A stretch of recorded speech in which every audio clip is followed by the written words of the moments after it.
Este 2025 no solo pasó, nos pasó por encima. Un año donde algunas noticias parecían historia hasta que decidieron actualizarse, cambiar de rumbo o simplemente demostrar que todavía no habían terminado de dar de qué hablar. Hoy no vamos a hacer memoria por nostalgia, sino por contexto. Vamos a repasar los acontecimientos que marcaron el 2025, lo que ocurrió, lo que creímos entender en su momento y lo que hoy sabemos con la información más reciente sobre la mesa. Porque en las noticias nada está completamente cerrado. Las historias evolucionan, los datos se ajustan y las consecuencias, esas apenas se siguen escribiendo. Esto no es un recuento del año, es un 2025 explicado con el 2025 ya vivido. Arrancamos. ¿Qué pasó realmente con Fofo Márquez? ¿Y por qué su caso volvió a explotar este año? En 2024, Fofo Márquez golpeó brutalmente a una mujer en un estacionamiento de Naucalpan. En enero de 2025, un tribunal lo declaró culpable de feminicidio en grado de tentativa. La sentencia, 17 años y 6 meses de prisión, más multas y reparación del daño. Su apelación fue rechazada. La condena entonces quedó firme. Después de filtrarse un video donde custodios lo golpeaban, fue trasladado a otra cárcel y después un audio reveló supuestos abusos, extorsiones y agresiones dentro del penal. Eso detonó una investigación contra algunos funcionarios. Sobre la víctima, Edith N., sigue pidiendo protección y afirma que no ha recibido la reparación del daño completa. Además, sigue enfrentando secuelas médicas y emocionales. Y el Fofo actualmente cumple su condena en el penal de Texcoco y la investigación por los presuntos malos tratos continúa abierta. Este caso entonces no ha terminado. Entre denuncias, audios filtrados y pendientes legales, la historia de Fofo Márquez sigue dando de qué hablar. Sin duda, uno de los hechos que si bien ocurrió en 2024, 2025 también marcó un parteaguas por el personaje del que se trata. Uno de los creadores de contenido, influencers, como lo quieras ver, con mayor poder adquisitivo, más relevantes, más polémicos sería la palabra, de pronto recibe un castigo ejemplar, aunque algunos consideran que no fue del todo objetivo. ¿Tú qué opinas? Hay estados en México donde cantar corridos tumbados te puede costar una multa o hasta que te apaguen el micrófono en pleno show. Sin embargo, esto no se ha cumplido del todo. Te cuento lo último sobre esta prohibición. En 2024 y 2025, varios estados de México comenzaron a prohibir corridos tumbados, narcocorridos y música que haga apología del delito en eventos públicos. Esa fue la consigna. Los estados más estrictos, vamos a decirlo, Nayarit, Michoacán, Chihuahua, Baja California y varios municipios del Estado de México, así como restricciones locales en Guanajuato y el estado de Jalisco. Las sanciones van desde multas, cancelación de conciertos y hasta cierre de eventos en tiempo real. Algunos artistas sancionados, por ejemplo, la Banda El Recodo, que de plano dejó de tocar narcocorridos. Otros grupos también están limpiando su repertorio para poder seguir trabajando sin problemas. Pero obviamente no todos obedecen. Natanael Cano cantó corridos bélicos en la Feria de San Marcos este año. ¿Y qué pasó? Le apagaron el sonido. Aún así, muchos artistas siguen interpretando los corridos tumbados en shows privados o estados sin restricciones. La industria entonces, señoras y señores, está cambiando. Varios cantantes migran hacia corridos más románticos o temas neutros, mientras otros, de plano, resisten la censura. La polémica sigue creciendo.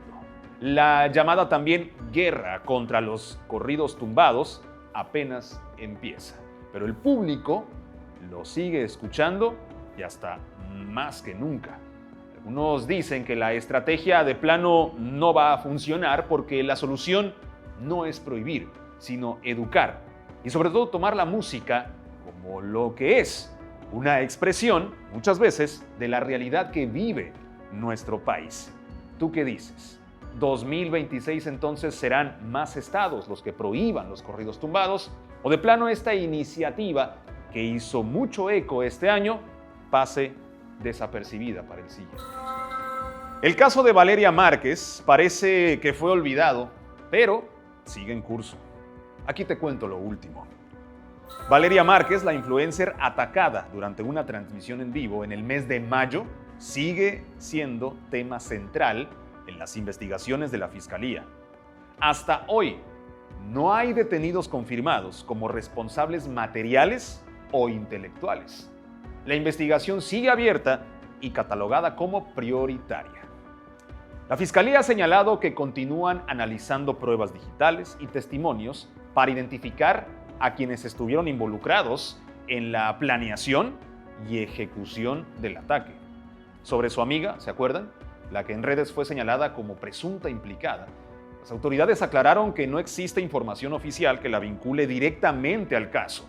No está detenida ni se ha abierto un proceso formal en su contra. Sin embargo, sí continúa bajo revisión como posible testigo debido a que estuvo presente antes de la transmisión y además tenía comunicación frecuente con Valeria.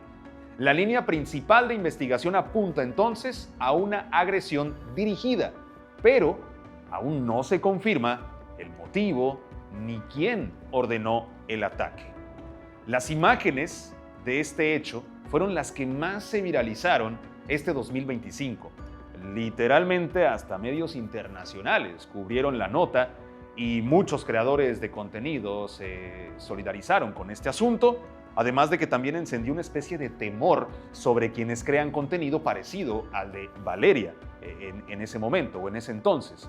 Un asunto que no solo se quedó como el hecho, sino que hizo tanto eco que al sol de hoy es una de las imágenes más impactantes que se han visto en las redes sociales. La mujer que se hizo pasar por psiquiatra ya tiene consecuencias graves encima. Y lo último del caso te va a sorprender. ¿Se acuerdan de Marilyn Coate, la supuesta psiquiatra de Puebla que ofrecía terapias falsas, diplomas inventados y recetaba medicamentos sin tener título? Finalmente enfrentó a la justicia. Todo estalló cuando varios pacientes la denunciaron por diagnósticos inventados, medicamentos indebidos y documentos falsificados. Las autoridades clausuraron su consultorio y abrieron una investigación por usurpación de profesión y falsificación de documentos. Nada grave. En el mes de noviembre, la Fiscalía de Puebla obtuvo una orden de aprehensión y Marilyn fue detenida en Tlaxcala. Hoy enfrenta más de 11 denuncias por ejercer ilegalmente y afectar la salud de sus pacientes. Su clínica sigue cerrada. Sus redes están dadas de baja y no hay registros de que continúe ofreciendo consultas en ningún formato. Sobre la reparación del daño, hasta ahora no existe un plan oficial que compense a todas las personas afectadas y las investigaciones siguen su curso caso por caso. Este asunto aún no termina. Todavía no hay sentencia y la investigación sigue en curso.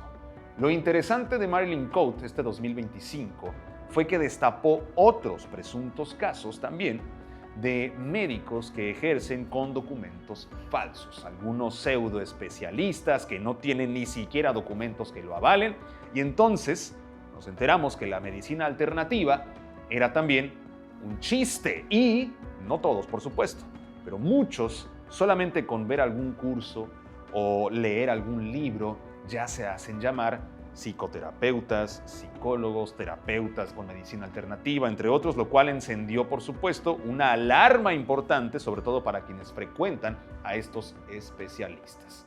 Sin duda, nos hizo pensar que hay que tener mucho cuidado con quién consultamos. ¿Te acuerdas de Doña Carlota, la famosa abuelita justiciera, que disparó contra 2 presuntos invasores en su casa? Te platico cómo va esta historia. Después del incidente, doña Carlota y los 2 hombres involucrados quedaron detenidos mientras avanzaba la investigación. Las autoridades confirmaron que la disputa comenzó por la posesión del inmueble una casa que todos reclamaban como suya. Durante el proceso legal, los reportes recientes indican que la casa sigue asegurada por la Fiscalía, lo que significa que ni la familia de doña Carlota ni los supuestos invasores han podido recuperarla por completo. El litigio continúa y hasta ahora ningún bando tiene la posesión definitiva. Los otros implicados también fueron investigados por su participación en el conflicto. Sin embargo, el expediente aún está en curso y los tribunales no han emitido sentencia firme para ninguno de los involucrados, incluida la propia doña Carlota. Hasta ahora siguen sujetos al proceso. En cuanto a la reparación del daño, las autoridades no han informado que se haya otorgado compensación alguna a las víctimas. Las decisiones dependerán del fallo final del juez una vez concluido el caso. Así que por ahora el caso sigue abierto. La casa continúa asegurada. No hay sentencia definitiva y todavía no hay reparación del daño. El asunto de doña Carlota también destapó toda una red de invasiones, no solo en el Estado de México, sino en distintas partes del país. Casos así se han viralizado, de gente que invade propiedades, que de pronto deja de pagar la renta y ya nadie los puede sacar de ahí. El caso de doña Carlota es uno más y por lo que se viralizó fue porque llegaron al extremo, literalmente ultimar a una persona. Este caso, repito, despertó también un gran polvo de incertidumbre sobre quién ocupa hoy muchas propiedades en nuestro país. ¿Cómo es posible que 8 meses después nadie esté en la cárcel por la muerte de 2 fotógrafos en un festival masivo? Aquí va lo último del caso Axe Ceremonia y definitivamente no te va a gustar. El caso de Berenice Giles y Miguel Ángel Rojas, los fotógrafos que murieron tras el colapso de una estructura en el festival Axe Ceremonia, sigue sin una resolución definitiva. La Fiscalía de Ciudad de México ya identificó a los probables responsables, principalmente personas vinculadas a la instalación de las estructuras y la falla de seguridad durante el evento. Incluso se han hecho más de 120 entrevistas y peritajes, y el caso está todavía por judicializarse, pero todavía no hay sentencias. Mientras tanto, las familias siguen exigiendo justicia y reparación del daño. La madre de Berenice incluso denunció que 6 meses después ni siquiera le devolvían la cámara con la que trabajaba su hija. El accidente también tuvo consecuencias más grandes. El Parque Bicentenario perdió su concesión privada y ahora está bajo la Secretaría de Cultura debido a las fallas de supervisión detectadas tras la tragedia. En resumen, hay responsables identificados. No hay condenas, no hay reparación completa del daño y las familias siguen esperando respuestas claras. Esto no fue un accidente inevitable, fue negligencia. Y mientras no haya justicia, este caso no se puede cerrar. Y aquí también se destapó una cloaca, sobre todo por las condiciones en las que trabajan muchos corresponsales de prensa. Sin protección garantizada, sin seguro, las empresas muchas veces dan la espalda y desafortunadamente es un gremio que sigue levantando la voz. Esta fue una tragedia de 2 jóvenes, sí, pero también de 2 periodistas, 2 fotógrafos. Y también el gremio levantó la voz por estos jóvenes. El caso de Alex Marín dio un giro interesante y sí, sigue en la cárcel. Esto es lo último que debes saber de este creador de contenido para adultos. Alex Marín fue detenido el 28 de mayo del 2025 en Puerto Vallarta, acusado de trata de personas, explotación sexual y abuso contra una menor de 16 años. Según la Fiscalía, Marín habría manipulado a la joven, ofreciendo sus servicios sexuales y grabando contenido para difundirlo. Tras su detención, un juez lo vinculó a proceso y le dictó prisión preventiva hasta 2027, lo que significa que seguirá recluido mientras avanza la investigación. Y aunque en redes circularon publicaciones diciendo que había salido, la información oficial confirma que permanece en prisión, incluso después de ser trasladado a otro penal por cometer faltas disciplinarias dentro del reclusorio. Su caso se complicó cuando sus abogados renunciaron en plena audiencia, retrasando el proceso y dejando pendiente la revisión de medidas cautelares. Hoy, diciembre de 2025, la realidad es clara.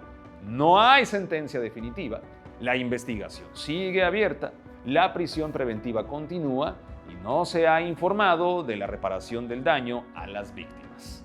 Alex Marín sigue detenido y el juicio apenas va, vamos a decir, a la mitad. Lo que viene puede ser mucho más fuerte. Y este caso también nos recuerda al de Fofo Márquez, por ejemplo, otro creador de contenido, de alguna manera, sí, contenido para adultos específicamente, muy polémico por muchos, aplaudido por otros, pero justo nos evidenció lo que muchas veces sucede con esta profesión. No sabemos exactamente lo que pasa tras bambalinas. ¿Quiénes son estas creadoras de contenido? Y a veces por qué motivo llevan a cabo esta profesión. No necesariamente por gusto, sino muchas veces por algo un poco más duro. En Teuchitlán, Jalisco, el rancho Izaguirre sigue bajo resguardo de las autoridades después del hallazgo de restos humanos distribuidos en varias zonas de la propiedad. Ya a la fecha, señoras y señores, la Fiscalía de Jalisco ha identificado al menos a 3 víctimas gracias a pruebas de genética forense, mientras que el resto continúa en proceso de análisis, ya que los restos estaban fragmentados y esparcidos. Sobre los responsables, hay detenidos vinculados a grupos criminales que operan en la región, pero hasta ahora ninguno ha sido señalado oficialmente como el autor material de las desapariciones asociadas al rancho. Las investigaciones continúan y siguen integrándose carpetas adicionales. Las madres buscadoras han mantenido presencia constante en la zona y han denunciado que las autoridades han sido lentas y poco transparentes al compartir avances. Algunas familias acusan que no se les ha permitido acceder a toda la información forense. Respecto al rancho, permanece asegurado y cerrado, sin acceso al público ni a supuestos dueños. No se ha confirmado de forma oficial quiénes eran los ocupantes previos, ni si el predio era utilizado por grupos delictivos. El caso sigue activo y cada semana se realizan nuevas confrontas genéticas para intentar identificar más restos y dar respuestas a las familias. Este caso podría convertirse en uno de los hallazgos más fuertes de la región. Y lo que viene apenas está saliendo a la luz. Un caso que sin duda marcó 2025, no por el hecho en sí, sino lo que destapó y lo mediático que se volvió. Medios de comunicación entrando al rancho de manera libre. A veces se percibía como sin restricción de la fiscalía cuando se trata de una escena donde se encontraron restos humanos. Por otro lado, el oficialismo, algunos miembros del oficialismo diciendo que los tenis eran montaje. Y por supuesto, mil y una especulaciones de quién está detrás de esto y por qué el caso salió a la luz de esa manera. Sin duda 2025 no será el año en el que se cierre este caso y seguiremos escuchando más los próximos años. Pasaron meses desde la explosión que partió Iztapalapa en dos. Pero hoy ya sabemos cuántos fallecieron, quién pagó y si hubo justicia. La explosión de una pipa de gas LP en el Puente de la Concordia dejó un saldo final de 32 personas fallecidas. Más de 60 personas resultaron lesionadas. La mayoría ya fue dada de alta, aunque algunos continúan con seguimiento médico y rehabilitación por las quemaduras y secuelas graves. Tras la tragedia, el gobierno de la Ciudad de México prometió cero impunidad. Creó un comité de apoyo a las víctimas y garantizó atención médica, psicológica y legal para los afectados. La pipa pertenecía a transportadora Silsa, empresa que fue investigada por fallas en supervisión y capacitación del operador. La fiscalía concluyó que hubo exceso de velocidad y pérdida de control del conductor. ¿Hubo detenidos? Hasta ahora no hay sentencias ni personas en prisión, pero sí acuerdos reparatorios. La empresa ha comprometido cerca de 480 millones de pesos para indemnizar a familias de fallecidos, lesionados y vecinos afectados. 32 vidas se perdieron, y aunque hubo indemnización, para muchos la justicia aún sigue pendiente. Estas son de las noticias que desafortunadamente marcaron 2025 por una tragedia que se pudo evitar, pero sobre todo por lo impactante de las imágenes. Imágenes que nos hubieran gustado nunca hubieran ocurrido y que desafortunadamente, Internet es así, se quedarán para la posteridad. Desafortunadamente, una tragedia que sí, me atrevo a decir, fue la más fuerte de este año. ¿Qué pasó con los mexicanos detenidos en la flotilla humanitaria rumbo a Gaza? ¿Se acuerdan? La historia no terminó cuando tocaron tierra en México. En octubre de 2025, 6 mexicanos que viajaban en la flotilla Global Sumud, una misión humanitaria rumbo a Gaza, fueron detenidos por Israel tras interceptar el barco. La buena noticia: todos regresaron a México sanos y salvos, luego de gestiones diplomáticas urgentes que incluso incluyeron entregas de medicamentos y acompañamiento consular. Al aterrizar en la Ciudad de México, los activistas denunciaron maltrato e incluso tortura durante su detención. Aunque estas denuncias fueron públicas, no se ha presentado una demanda colectiva o un proceso judicial formal hasta ahora. Los 6 continúan en México, sin consecuencias legales ni profesionales reportadas. Algunos han participado en foros y charlas para visibilizar lo que vivieron, pero ninguno ha regresado a Gaza para continuar con la misión humanitaria. No existe un procedimiento abierto más allá de las notas diplomáticas que México envió a Israel exigiendo su liberación y respeto a sus derechos. Aunque hoy están en casa, el caso dejó preguntas abiertas y un testimonio incómodo sobre lo que realmente pasa detrás de las misiones humanitarias.